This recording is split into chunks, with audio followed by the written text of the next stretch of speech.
Welcome back to the Unofficial Shopify podcast, my friends. I'm your host, Kurt Elster. Jack Nasty. And today we are going to talk to an apparel brand. And apparel's big. Fashion and apparel, it's a big vertical and category on Shopify. But our guest today, a Shark Tank alum. Okay, not that many Shark Tank alums out there. There's a finite number. That's always fun. I want to hear about that. But more importantly, someone who has there's a cause, a mission behind their brand. We know that makes things more successful. A pain or problem in their own life that resulted in the brand starting. That seems to be like the cornerstone of all of these really successful entrepreneurial missions. So I want to hear about that. But also, they chose to try and redefine their category a little bit. That's really tough. But I mean, they've been at this years now. So it seems like they're succeeding. I want to hear how they did it. And at this point, hindsight's 2020, what they learned. And so joining us today is Vicky Pasche from Dapper Boi. Oh my gosh. Vicky, how you doing? Welcome. Kurt, I am so genuinely stoked to be here on your show. I'm excited. So let's do this and dive right in. I'm thrilled. All right. Let's start with your brand is Dapper Boi, spelled B-O-I. Yep. What is Dapper Boi? Yeah, so Dapper Boi is an all-gender, size-inclusive apparel line, with a mission to inspire folks to find their confidence through authenticity, in our clothing. It started back in 2015 with my own personal struggle, shopping in the men's department. Actually, I had come out of the closet and chopped off my hair, and I knew I always wanted to shop in the men's department, but I was so afraid, the world was going to judge me for that. So, but I'll never forget trying on my very first pair of it wasn't gender neutral at that time, men's jeans, in Old Navy in particular. And it was everything I wanted it to be, but those clothes just never fit my body, and so fast forward to 2015, and, we started our line with our very first pair of gender inclusive jeans. And all right, so we'd say all gender inclusive. Do we apply the unisex label here? Yeah, it's funny because we've different? gone through so many different. Well, it is technically the same. We're just trying to find a way, and it's changed throughout the years here to really welcome all people. And not to dive in too deep quite yet, but I think men in particular, when shopping, I think the words gender, gender in particular is sometimes very triggering for people. I think people categorize us immediately as like that lesbian brand, and get nervous about that. But the thing is like, we're all about body type and style preference, and that is it. We've been embedded with this, thought process that it's the men's and women's. That's it. You walk into a department store, you got two choices, the men's section and the women's section, which are embedded with these societal rules and norms based on your gender. We're trying to break that. Again, this is about style preference and body type. I just so happen to be a lesbian. Man, I don't even know what I don't know what to do with that. Right? Yeah. And I suppose that's the issue you run into. Or people are like, how am I supposed to feel? Exactly. So it's funny though, because it did start, it started with women that looked like myself, and that's what gave me that confidence to start the brand, because there were women like myself that had the same problem. But it turns out after we launched this pair of jeans on Kickstarter back in 2015, it was so much more than people that looked like me, people from all walks of life, trans folks, men with curves, women that hate the chest gap, with button-up shirts. We solve all of these problems. Like our jeans, for example, have deep pockets, like women's don't. It shouldn't be revolutionary, to have functional deep pockets.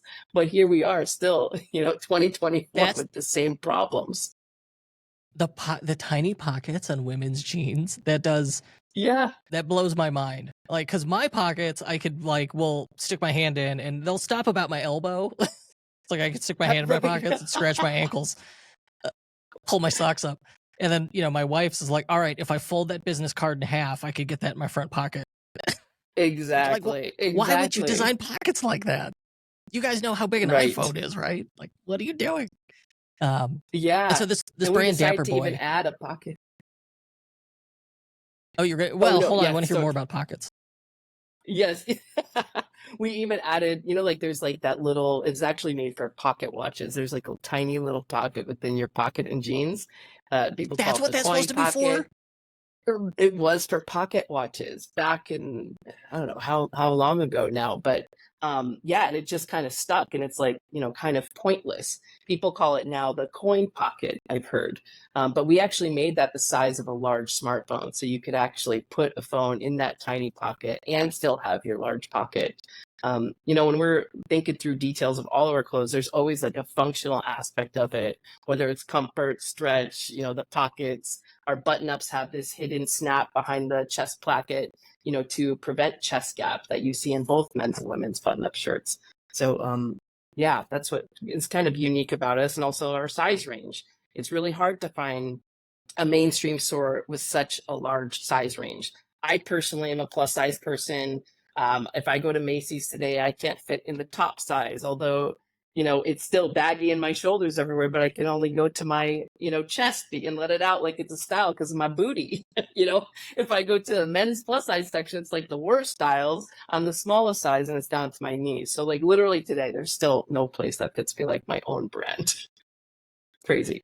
The again, it's like you've got this problem. You're like, I got to solve this, and I bet there's other people like me who feel that too. And sure enough, you've been at it for almost 10 years. That means, yeah, there are definitely other people, like you out there who saw, the same pain, problem, and need.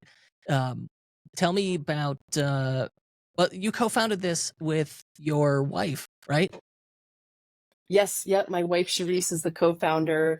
We started the brand together. It was again back in 2015, and I was working in the casino industry, believe it or not, in management during that time. I was the head of the marketing department, and had this vision for this brand. And we downsized from this, 4-bedroom condo to a 600 square foot beach shack to make this dream a reality. And Charisse was still working full time, but she was working nights and weekends with the brand for a few years until we were able to grow and her coming on full time. Is wild. I'm always fascinated when a married couple runs a business together because, at times it could be hard enough to be married, right? It has its own strife and issues, and now add a business into it, add an entrepreneurial venture, and there's just a lot of extra stress that has come along here. How do you balance your roles? How has that experience been for you? Yeah, it's interesting because we actually talked about, I had the conversation with my wife, Cherise, on our honeymoon. And she always jokes with people that, usually people conceive their first child. Well, we conceived our business, Dapper Boi on this honeymoon. And I think in the beginning for us, it was me mostly running the brand. And so when she came into it full time, I had already established kind of my own position and where we needed assistance, from her. And she came in. We just luckily worked together well. Our relationship started actually in a different business. So we already have had that kind of like, that was our partnership. I don't recommend it for everyone. Of course it can be stressful and, we bring it home, we're talking about it at night. But it happens to work. And we're both Leos, August 4th and 5th, which is like even more feisty in our house. For sure. But it happens to work and we work really well together. But I would say date nights are essential and taken for granted for sure. And we've kind of just started talking about this. Like sometimes we have to shut the business off sometimes, just our conversations. We do when it comes to our kids, but then at nighttime when they're in bed, we're back to talking about Dapper Boi, and we need to do a better job of like, okay, let's just talk about our relationship and keeping that at the forefront, and that helps. Whenever we have a date night, it's like that rejuvenation of like, this is who we are, and now getting back to the business. Yeah, I think setting some boundaries around it helps. Like a previous guest said, oh, when they're running it out of their house entirely, it was problematic. Once it was like they had a separate Yeah, space that helped, and then they said like the dinner table, it is forbidden to discuss business. that's a great idea. We should take that on. Good advice. Thank you. The date time thing is important to just in general in a relationship, just because it's like you are committing to spend quality time with each other. But okay, enough about my dating advice. reflecting back, what do you think's like one of the early on, like what was the big challenge in getting Dapper Boi off the ground 9 years ago? Yeah, I would say we didn't have a fashion background, so we had to just figure everything out. And it was exactly the way it was supposed to be, even though it was like the hardest of times, but I would say like launching our campaign, like how are we going to find people, beyond friends and family? And so I know for us, and this was during the time, I think I read an article, it was by Tim Ferriss, and successfully launching a Kickstarter brand. And what we had done was we reached out to friends and family first, and we said, hey everybody, we're going to do this crazy flash mob post, we're launching this brand. We reached out to anybody and everybody that we knew, and they had to agree. I think there was an app at this time, and I don't think that app exists anymore, but literally we wrote the Facebook post along with the picture and everything to go along with it. I think it was a video actually, at that time, and everybody just opted in to agree. So it was like this huge flash mob post that went out to hundreds of people all at one time, and it worked, and we were off to the races. And I think for us, it was like we had to figure out not to be shy, about communicating via email, all of those things, and it worked. But I would say like challenges is honestly, it was like getting our first pair of jeans and having people believe in what we were doing. We were reaching out to manufacturers that, were saying, do you even know what you're talking about? And they would like hang up on us.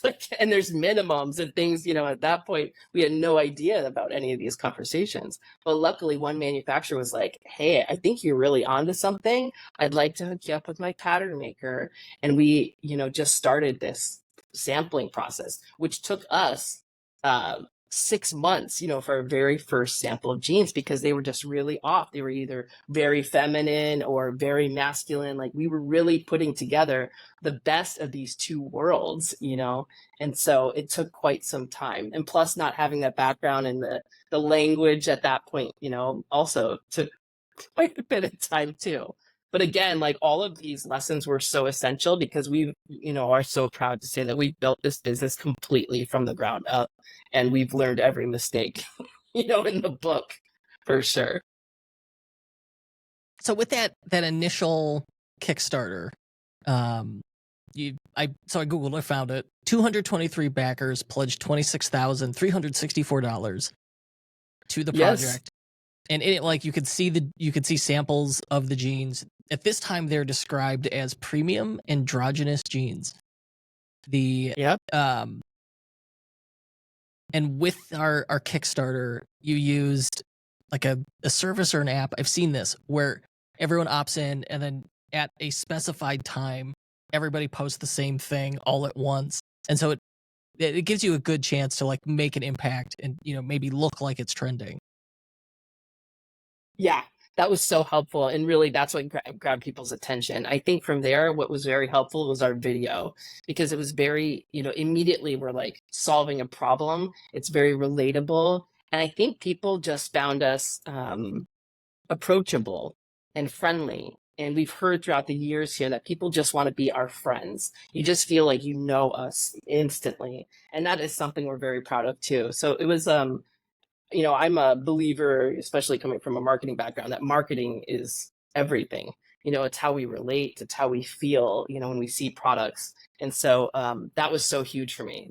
Without having any money, that was something that we invested in, was like a great video, pictures, just using these two samples that we had in these two sizes everywhere, trying to get our friends to fit in it. And then we were just constantly posting. It was just like social media are us at that point, posting these wild videos with our friends, and people just getting in on board with that, which was awesome. So yeah, to get that many backers, I remember, a significant moment was we raised 10,000 in 10 days. And Sharice and I were so stoked, that we believed that this mission, and what we were doing was real, and that we were going places.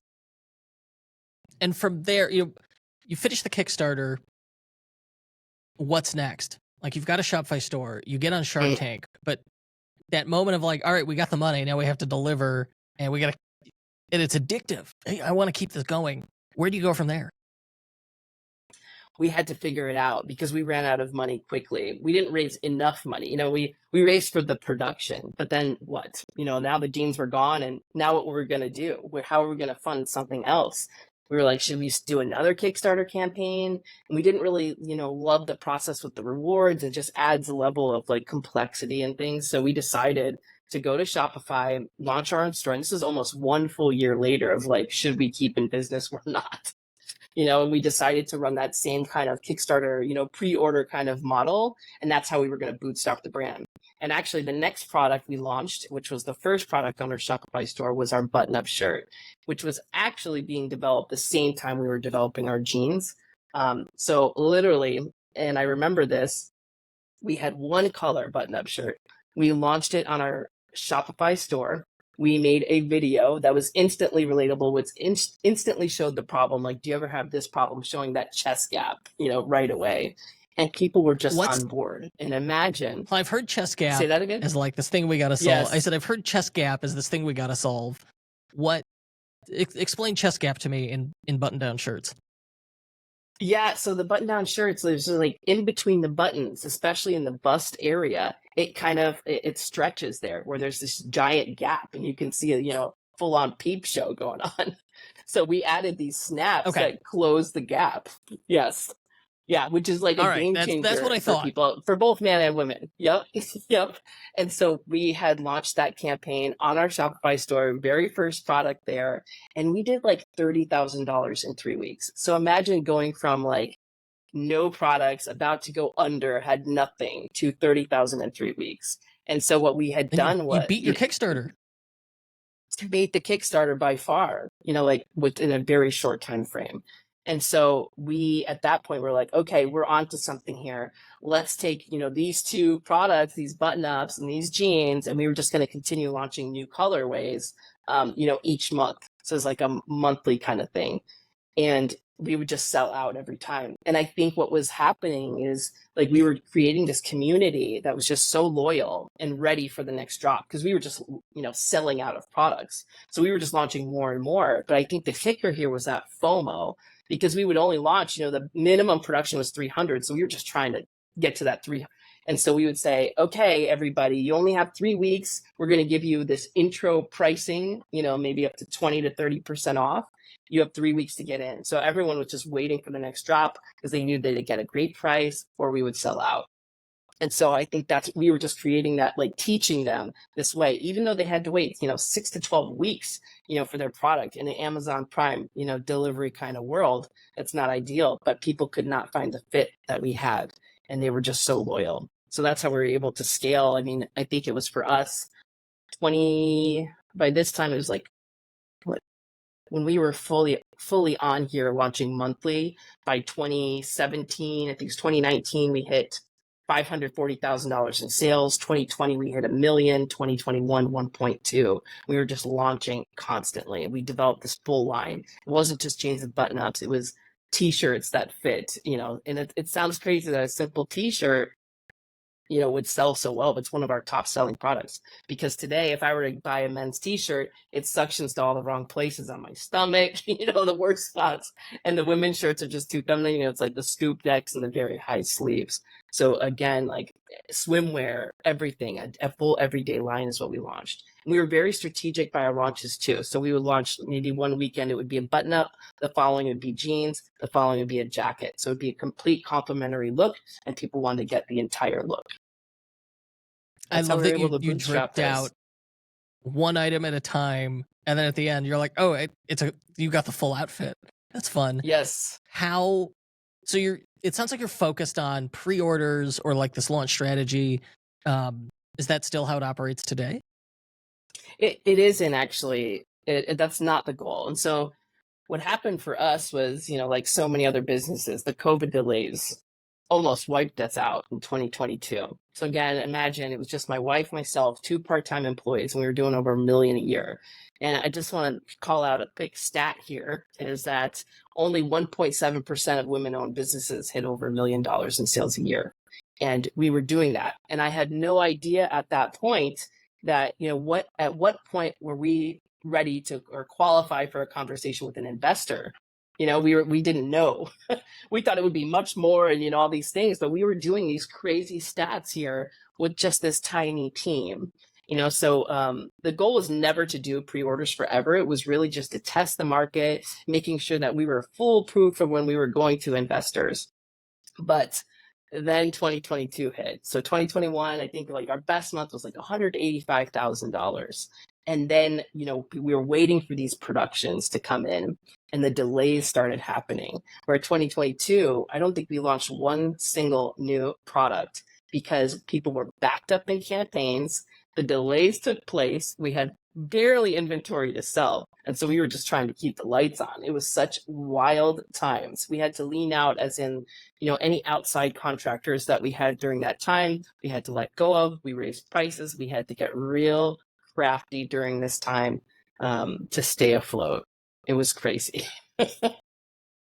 Did you, at any point, did you think about giving up, or were you like, no, I've seen it works. I know it works. This is temporary. I just have to survive.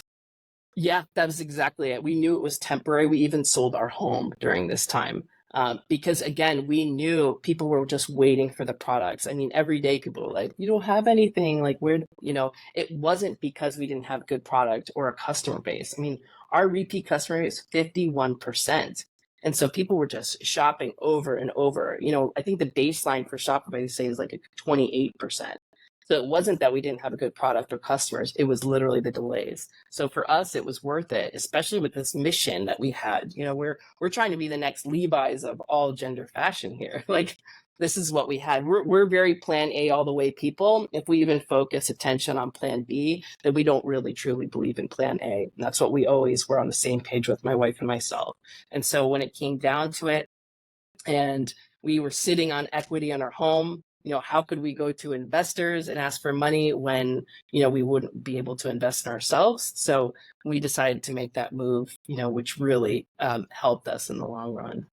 But yeah, it was some scary times for sure. There's many tears and many, mental exercises that we had to do to just, stay with it here. But I wouldn't have it in either way at this point. Well, yeah, 100%. I'm glad it worked out. At what point do you end up on Shark Tank? This was all during 2022. It was the craziest of times. So imagine we're going through the process with Shark Tank, with the producers, which was like 6 months of very intense conversations, and they knew what we were going through at that point too, but they also saw our potential, the numbers and things like that. The producers were actually very nice, and so we were going through it at that time. And in addition to that, we're part of this documentary called Show Her the Money, and they were also filming us during this hard time as well. And so seeing everything, the conversation about us, selling our home and all of that. So we were, being very vulnerable, and it was very hard to do that. And of course, when we see this documentary, we get to relive that every time. But yeah, when we went to Shark Tank, I think they say, this is where Brad, quote me if I'm wrong here, but like 50,000 people applied to that a year. And so we had, I think I applied the year before they actually reached out. And then we went through that process, and it was like 6 months. But I think they dwindle it down to 100 that actually film and 80 go to air. So we weren't even sure if our episode was going to air until 3 weeks before, which was crazy, which was a year ago. And that was April 14th, 2023 that we aired. But wild. Have you, well, on Shark Tank, did you did not secure a deal? We did not secure a deal. So it was a crazy experience for sure. And I think that there was just, the emotions were so heightened.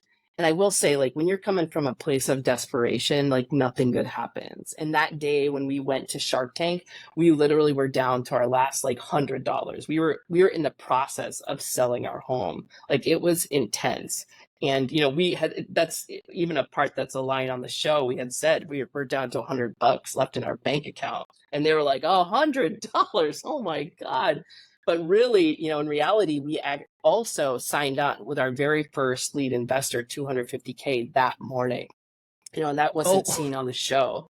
Yeah, and we had talked about that there, and there's a lot that goes on the show itself, but yeah, so we were in a really excited place that morning because we were secured that deal, and we were hoping for Damon, not honestly, just because he's had Boo Boo, and that he would relate to like this niche category and mission. And he did, and he handed us his phone number to be a mentor for us, which is awesome.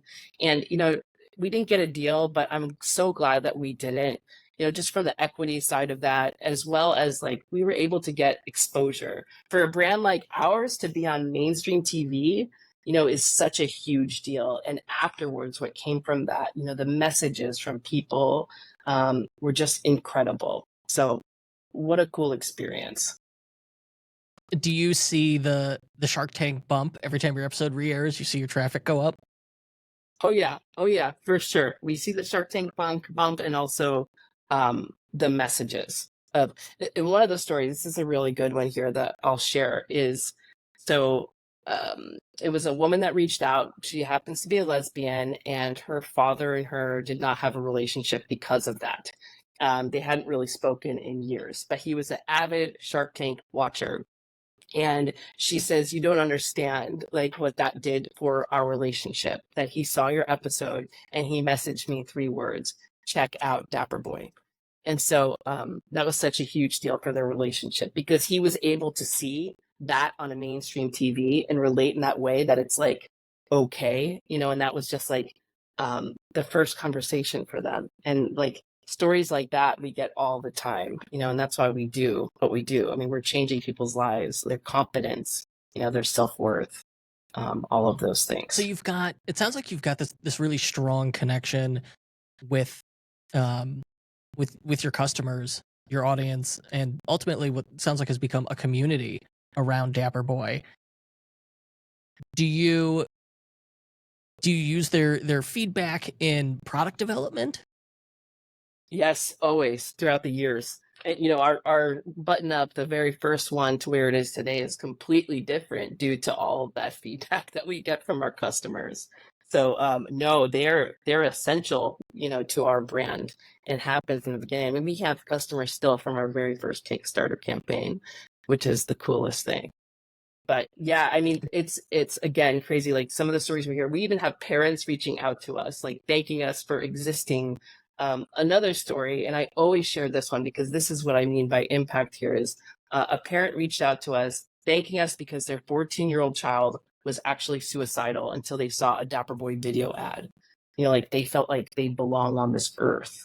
So like these are the kind of stories where when we're talking about selling our house, and we talk about our why, like this is a heavy weight on our shoulders here, and we have to keep going. It's so important for us to go mainstream. We're not trying to be in the pride section during the month of June at Target. Like this needs to be a mainstream thing so that everyone feels like they belong.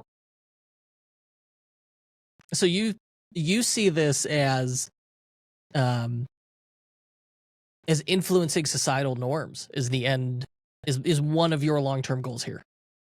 Oh yeah, we're changing history here. We're breaking down this binary way of thinking, and just being open. And this is also really interesting because we've had conversations with some big mainstream retailers, and the question is like, is mainstream retail ready for a brand like Dapper Boi?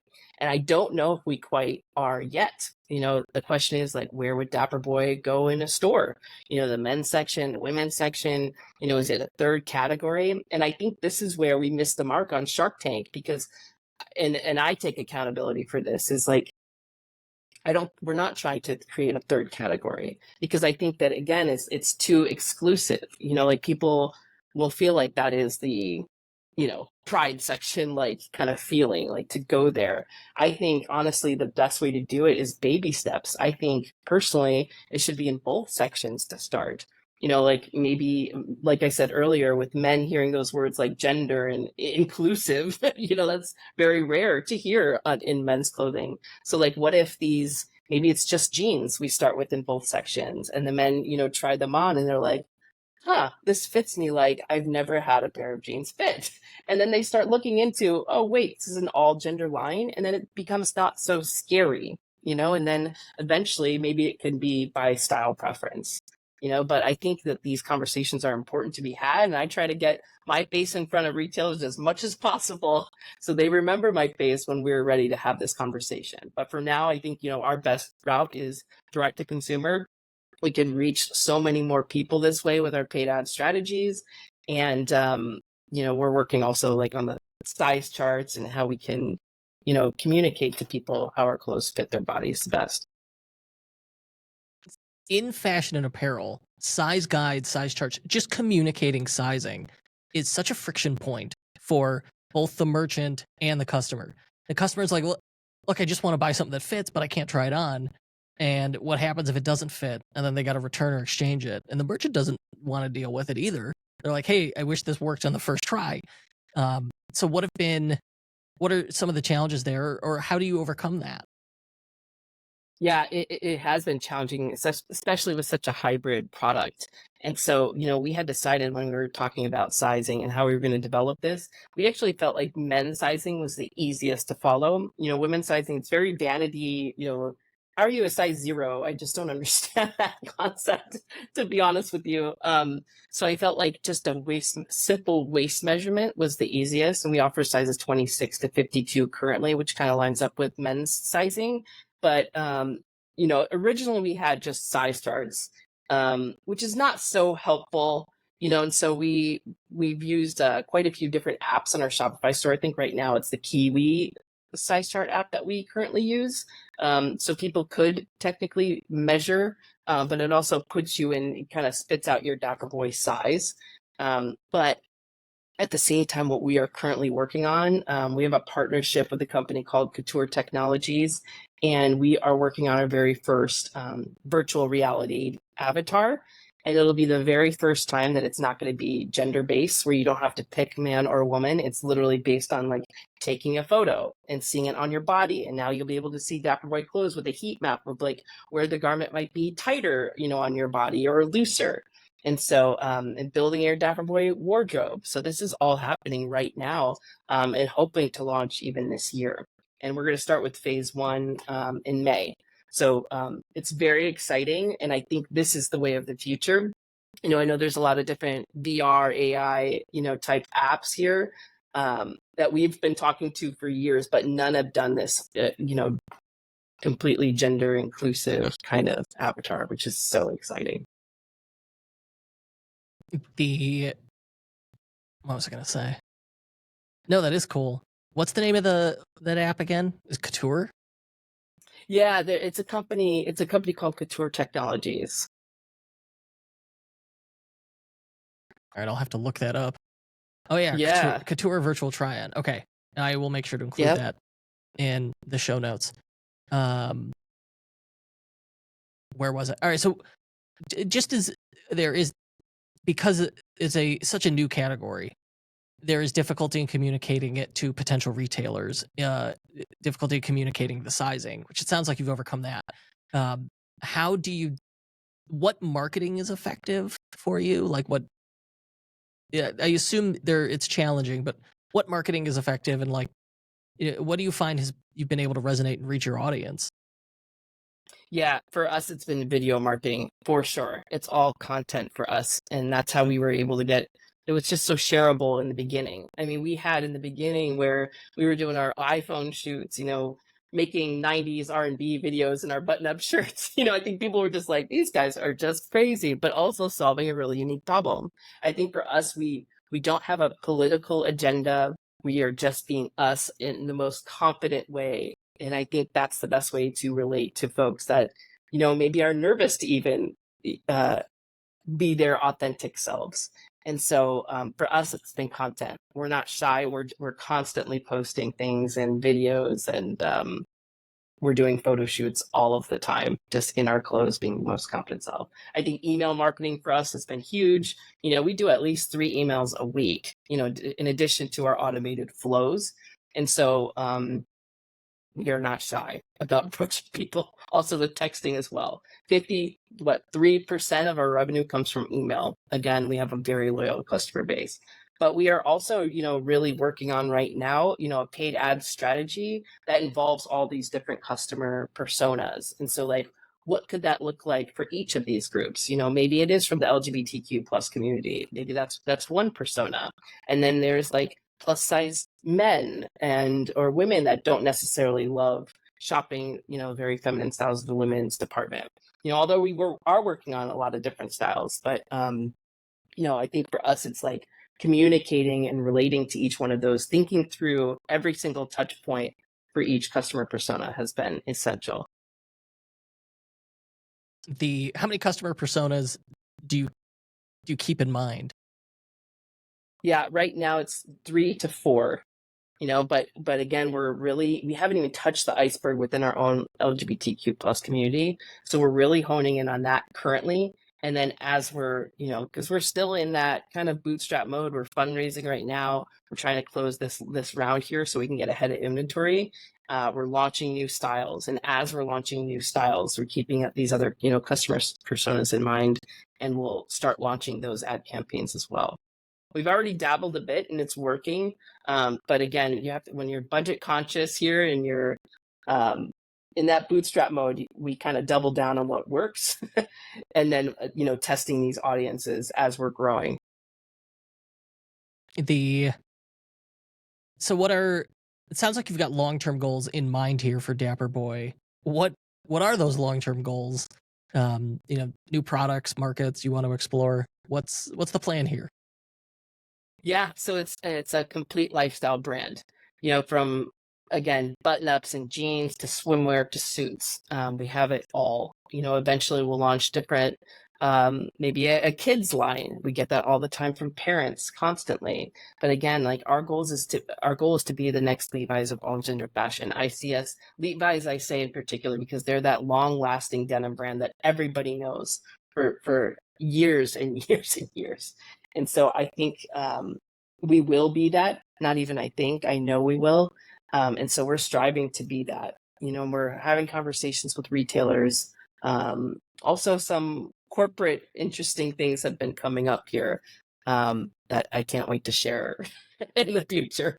But there's just so many avenues for Dapper Boi, and we want to be at the forefront of that. I think there's a lot of brands out there, especially, over 50% of Gen Z shops outside of their gender. And so I know that now is our time. Yeah. Yep. Over 50%.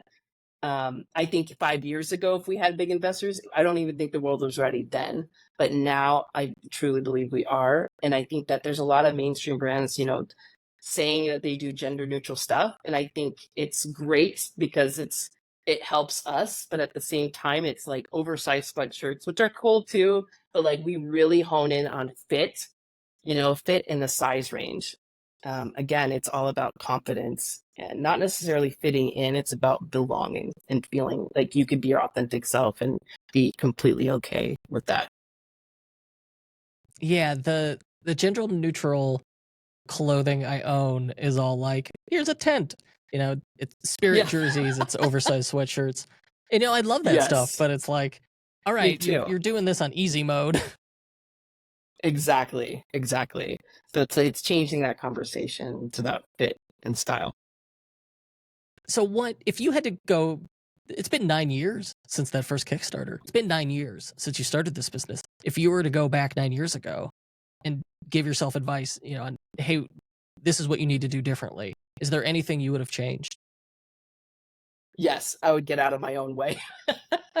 I would have connected early and often with investors, and having these early conversations, no matter where you are in your journey, because, now we're at this point of like crucial fundraising, and it's like initial conversations about, going back, but we were producing incredible results from the beginning, and it's just, getting out of your own way. When it comes to fundraising in particular, I just learned this lesson even recently is, you're not asking for yourself, and when you don't come from a place from money, sometimes it's hard to ask and you feel like it's a personal like favor or something here, but like Dapper Boi is an opportunity, the results we were able to bootstrap is incredible. So I just wish that I connected early and often, not try to figure everything out, myself when it came to that things and just those things, and rely on people and relationships, because now it's happening. We're connecting, but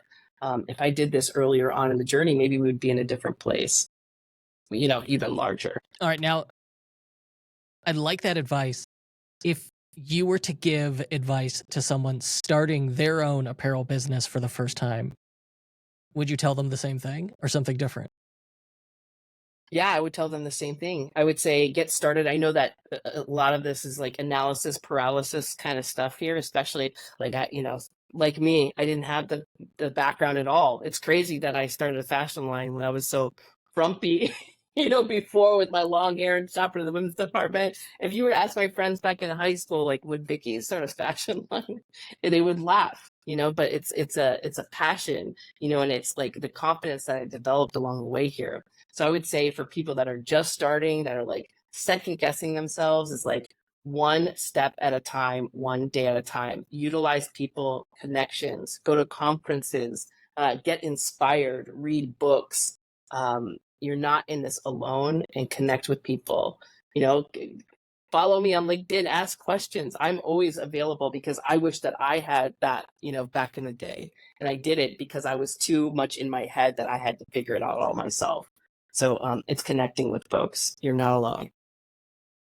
Yeah, that network, and like not just adding people on LinkedIn, but building relationships and being willing to ask, I think helps. And I love that you're like, Yes. man, I wish I could have just gotten out of my own way.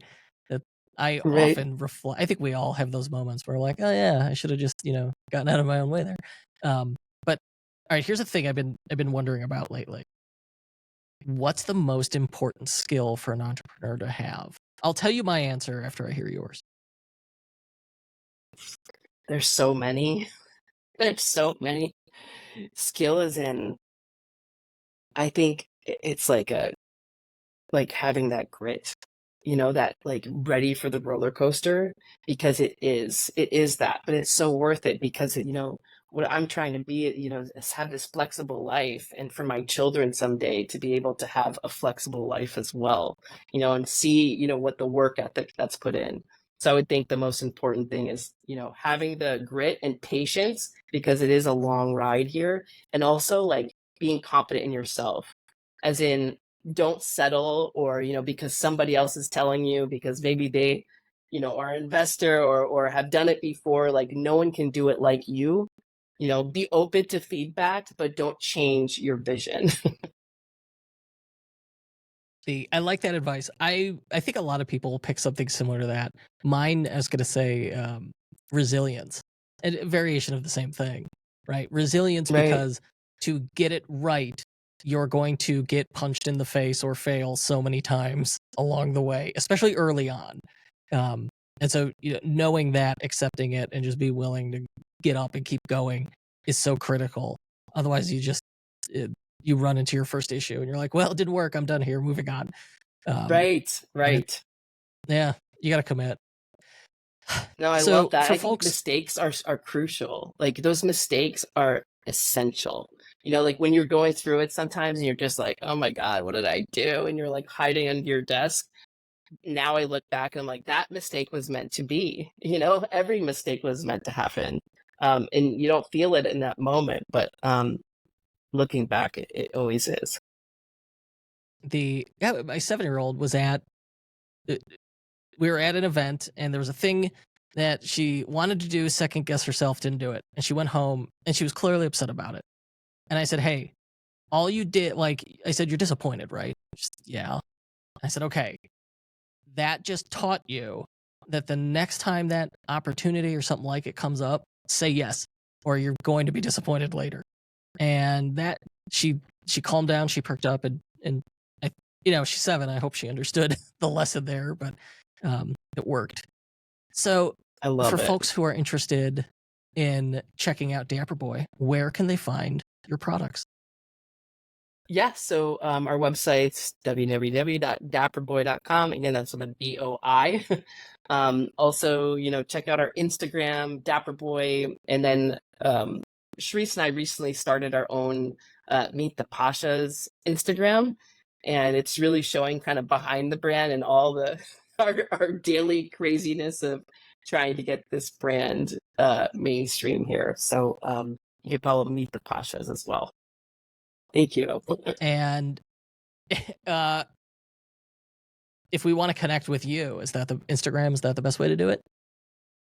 Yeah, yep, definitely Meet the Pasha's Instagram for sure. Or on LinkedIn, of course, as well, Vicky Pasche. And I will. I found the Instagram. Okay, put that in there as well. And all right, any final thoughts or words of wisdom you want to share with us? Keep going. Wherever you are in your journey, don't give up. If I can do it, anybody can do it. And I think, this life is short here, and it's all about how you make it. So any entrepreneurs that are maybe stuck right now or thinking to get started, just get started, one task at a day. Fantastic advice. Thank you, Vicky. It's been inspiring. I feel good. Well, thank you. It's been so much fun being on your show. You're so easy to talk to, Kurt. Thank you.